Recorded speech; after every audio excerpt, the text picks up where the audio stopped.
Yan, hello guys, welcome ulit sa ating channel. So magandang umaga sa inyong lahat, mapagpalang umaga po. So nandito na naman po si JR Doria TV. So mag-ikot po ulit tayo dito sa Pasig River Esplanade, pero nandito po muna tayo sa magandang parte po ng Arroceros Park or Arroceros Forest Park. Yan, so dito muna tayo magsisimula bago po tayo umakyat sa Quezon Bridge, para silipin natin kung ano na po yung ganap o kung ano yung update para sa Pasig River Esplanade Extension papuntang Arroceros Park po. Yan, so samahan nyo po muli si JR Doria TV ngayong araw ng August 22, 2025. So tara guys, simulan na natin ang pag-iikot.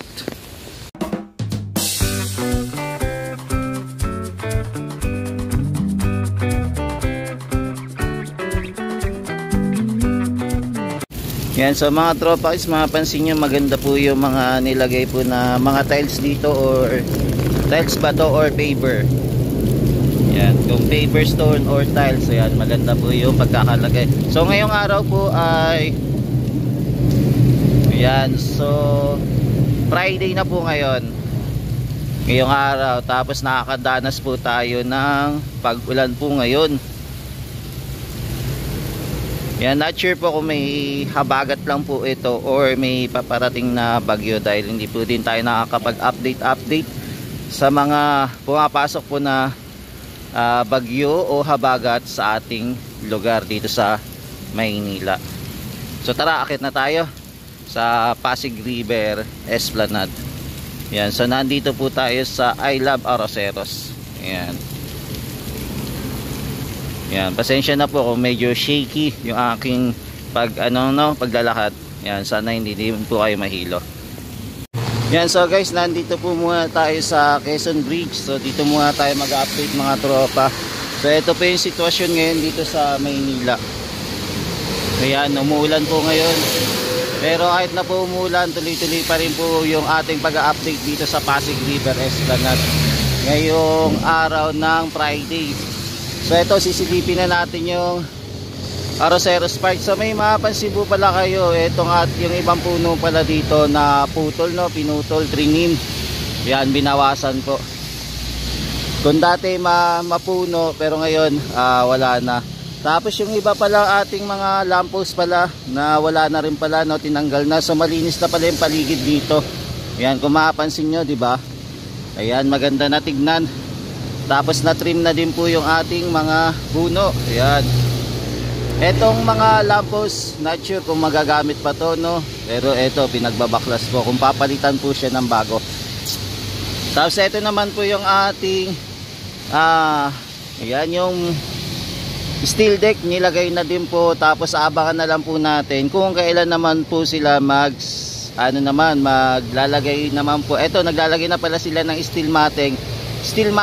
Ayan, sorry. Tapos susunod naman po, maglalagay naman po sila ng buhos na po. Ayan, magbubuhos na po ng semento. So ito po yung kaganapan ngayon. Tapos nandito pa rin po yung ating mga tugboat. Then yung dalawang barge po nandito din po. Yung ating crane nandito pa rin po. Tapos meron po silang binaon din dito na I-beam o yan, or steel beam. Yan, binaon din po dito, malapit po dito sa platform or walkway o pathway, or yan, basta esplanade po. Yan, binaon po dito. Tapos ito, ayan, papansin pa rin po natin, hindi pa rin po tapos yung ginagawa po nila dito, pagle-layout o framework o anything na ginagawa nila para ayusin po itong yung deform bar. Yan, so hindi pa nila natatapos. So dahil nagkaroon po ng ulan, hindi natin alam kung magko-continue pa rin po sila sa pagtatrabaho, mga tropa kids. Yan, kung mapapansin nyo po, madilim po ang panahon. Yan, hindi ko lang alam po kung may habagat po tayo o may bagyo na pong papasok sa area responsibility po ng Pilipinas. Yan, so ito pa rin po yung ating ganap dito sa area po ng Arroceros Park muna.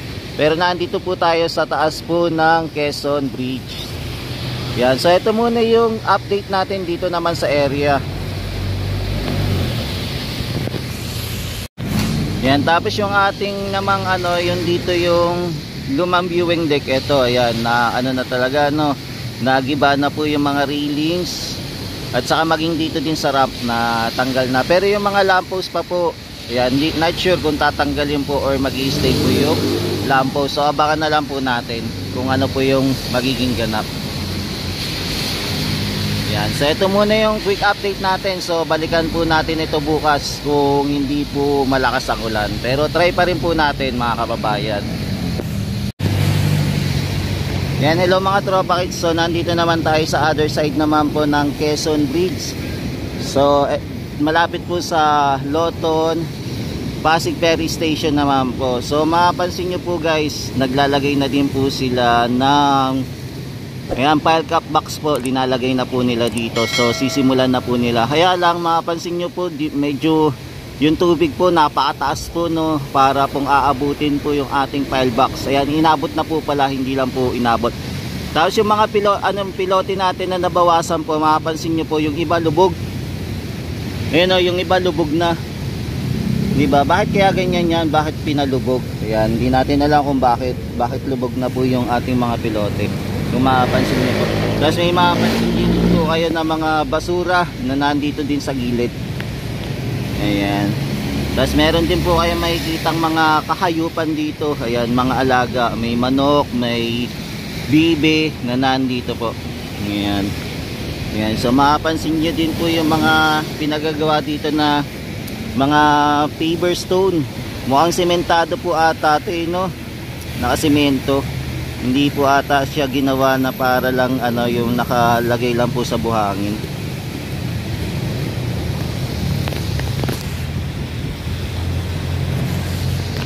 Yan, so ito po yung ganap ngayon mga tropa kits. Ayan. So ayan, kitang kita nyo po.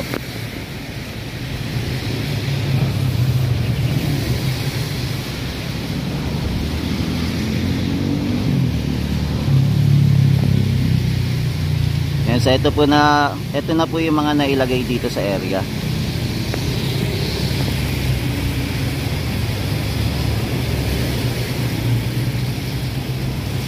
Yan, so lipat naman tayo, silip naman po tayo doon naman po sa baba. Silipin natin kung ano naman po yung latest update naman doon.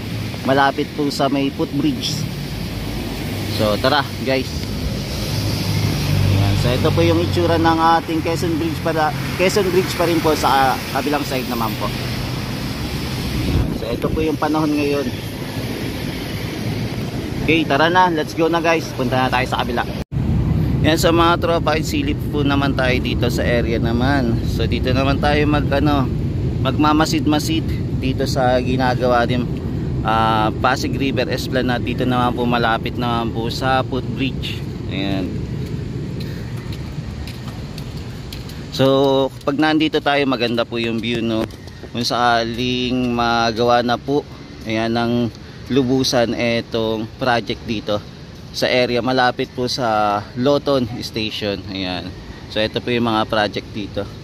Ayan. Tapos ito din po, wish din natin matuloy itong project na to kasi sayang, diba? Nasimulan na, kaya sana matapos din po. Tapos ito naman po yung ating railings ng baluster. So finish na po pala, Ayan. Tapos para may waterproofing siya, Ayan. So ito na po yung itsura ng ating Pasig River Esplanade dito po malapit. Ayan, kung mapapansin nyo. Ayan, tapos may mga sampay-sampay po dito. Ayan, tara. Silip-silip tayo guys. Ayan, lakad-lakad lang tayo para makita natin kung ano na po talaga to finishing. Ito para may biyak po. Ayan, tara, nabasag. Ayan, so mukhang okay na rin naman yung paligid dito. Mukhang okay na. Malinis. Ayan, so i-check lang natin kung maganda po yung pagkakagawa nila mga tropa kitsa. Ayan, kung pulido talaga yung pagkakagawa. So mag-i-inspect po muna tayo dito sa area. Ayan, so naglalakad-lakad po tayo kung ano po kung may mga kulang pa dito. Tapos yung mga wiring na ikabit na rin po naman. Ayan, ayos na. Ayan po yung ginawa nila. Tapos may naiwan pa rin dito naman na ballaster po. Ayan, may mga ballaster pa rin naiwan. Tapos meron pa rin po naman ikakabit po ata dito na lamppost dito sa kabila. Oh, parang meron pa. Ayan, so ito po yung ginagawa dito sa area. So tuloy-tuloy pa rin naman po yung development dito.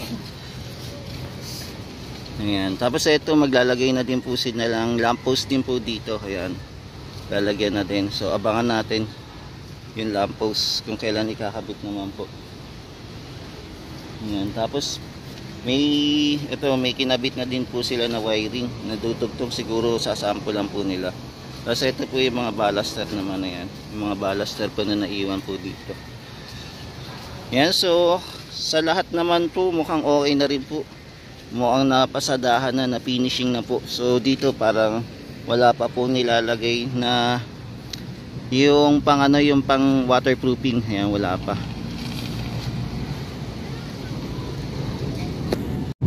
Yan, so ito muna yung update naman natin dito sa area ng Esplanade na ginagawa naman po. So balikan na lang po natin ito sa mga susunod na araw naman o bukas po. Ikot po ulit tayo dito.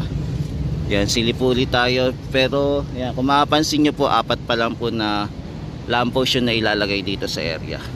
Yan, so ito naman po yung view pagka naandito tayo mamasyal. Yan, na pinasilip ko na po sa inyo kung sakaling magagawa. Ito po yung view na makikita natin pag natapos na po ito, completed itong Esplanade na ginagawa dito sa Maynila. Yan, so ito pa rin po yung malawak na lugar po ng terminal dito. Ayan, may makikita din pala tayong bus. Kahit binabaha po yung area banda dito, meron pa rin po palang bus na pumasok dito. Ayan, nagkaroon na din po ng clearing dito, paglilinis, naging maaliwalas na din po yung lugar. Ayan, maging dito din po. Ayan, nilinis na din po nila. Ayan, dahan-dahan lang po ako sa paglalakad para hindi masyadong maalog yung aking camera. Wala pa po kasi tayong steady. Ayan, stabilizer. Ayan, dito din po, dininis na din po nila. So makikita na din po natin yung tulay, no? Ayan.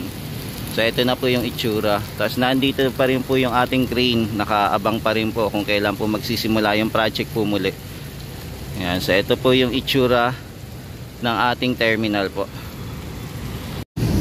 Ayan guys, so mapapansin din natin dito naman po sa area po ng stockyard, naglagay na din po sila ng scaffolding na gagamitin po nila. Mukhang meron sigurong aayusin dito sa area, kaya naglagay sila ng scaffolding. Ayan, so nandito po tayo sa area ng stockyard. So lumipat naman po tayo dito sa MacArthur Bridge. Ayan, so nasa MacArthur Bridge naman tayo mag-update mga tropa. So sisilip lang tayo kung ano kaganapan dito. So mapapansin nyo pa rin po, tuloy-tuloy pa rin naman po yung paggawa nila, lalo na po sa mga steel beam o I-beam. Nagpipintura pa rin po sila dito sa area. Tapos yung ating mga pilote, ayan, marami pa rin po yung pilote na meron po dito. Tapos may mapapansin din po tayo na lamppost na delivery dito. Tapos makikita na rin po natin dito sa may sa may MacArthur Bridge itong mga yan, steel column na naka-stack lang po doon sa may terminal. Ayan. So kitang-kita na po natin. Ayan. So ito muna yung ganap dito naman sa area. Dahil po umuulan, ayan, mapapansin po natin medyo, ayan, may gumagawa pa rin naman po, kaya lang pa isa-isa lang po. Ayan, sa ngayon po mataas po ang ating Ilog Pasig. Yan, inabot na naman po itong ating poste. So lumagpas na naman po sa poste na pinapatungan niya dito po sa LRT. Ayan, LRT 1. Yan, madilim pa rin po ngayon ang area kung makapansin nyo mga guys. Yan, tapos may paparating din po na train.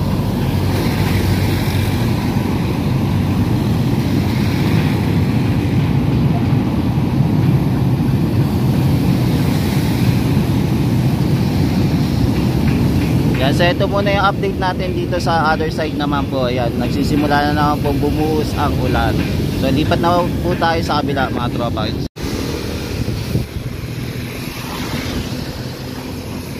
Yan, so ito pa rin po yung paligid ng MacArthur Bridge. So tawid naman po tayo sa kabila mga tropa.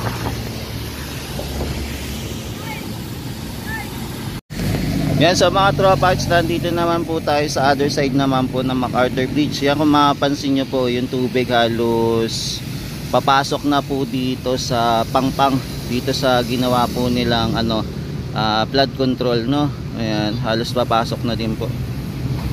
Ayan, tapos itong ating pa rin, yung ating ilalim ng tulay po, yan, pa rin po, mapapansin nyo po, meron pa rin po mga tubig.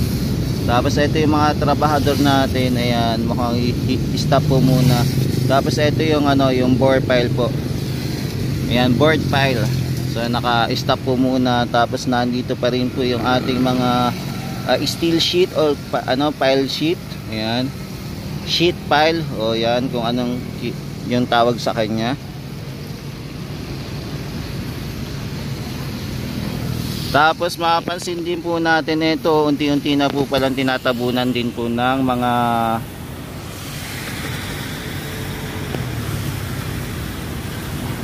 yan, ang mga panambak itong expansion po ng Esplanade. Tapos may mapapansin din po tayo na delivery po ng panibagong ballaster. So maglalagay po sila ng panibagong ballaster dito sa expansion po na ginagawa po nila. So mukhang nakompleto na din po nila yung pagpapader dito. Tapos parang may napapansin din ako, parang may may tubo. Ayan, yung kulay itim. Kung makapansin nyo ba guys, ayan, may tubo silang nilagay. Siguro puputulin nila ito. Ayan.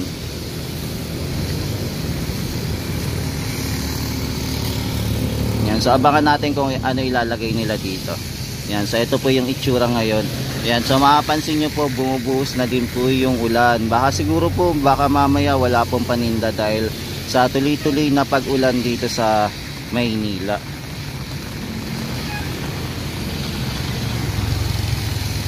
Ayan, so kompleto pa rin po. Meron na din naman tayong ballaster. At saka mapapansin nyo po, parang makinis na rin po itong ating side, no, ng Esplanade o pathway. Ayan, makinis na rin po. So abangan na lang natin kung maglalagay po sila ng Bomanite naman dito sa area. Tapos may mapapansin din po tayo na lumalapit na backhoe. Ayan. Basta yun po ha. Basta yun po yung tawag. Ayan. Yan, for the meantime, ito muna yung latest update natin mga guys. Dito naman po sa area ng ating Esplanade na ginagawa o pathway o boardwalk. Malapit naman po ito sa area po ng Manila Central Post Office. So dito naman po tayo nag-update naman. Ayan, so thank you guys. Bukas po ulit, silip po tayo ulit dito sa mga kaganapan dito sa Esplanade na ginagawa. Ayan, salamat po. Mahalin natin ang Pilipinas. Thank you po. Ingat and God bless po always. Yan, mapagpalang umaga sa inyong lahat. Sa mga sumusuporta po kay JR Doria TV. Thank you po.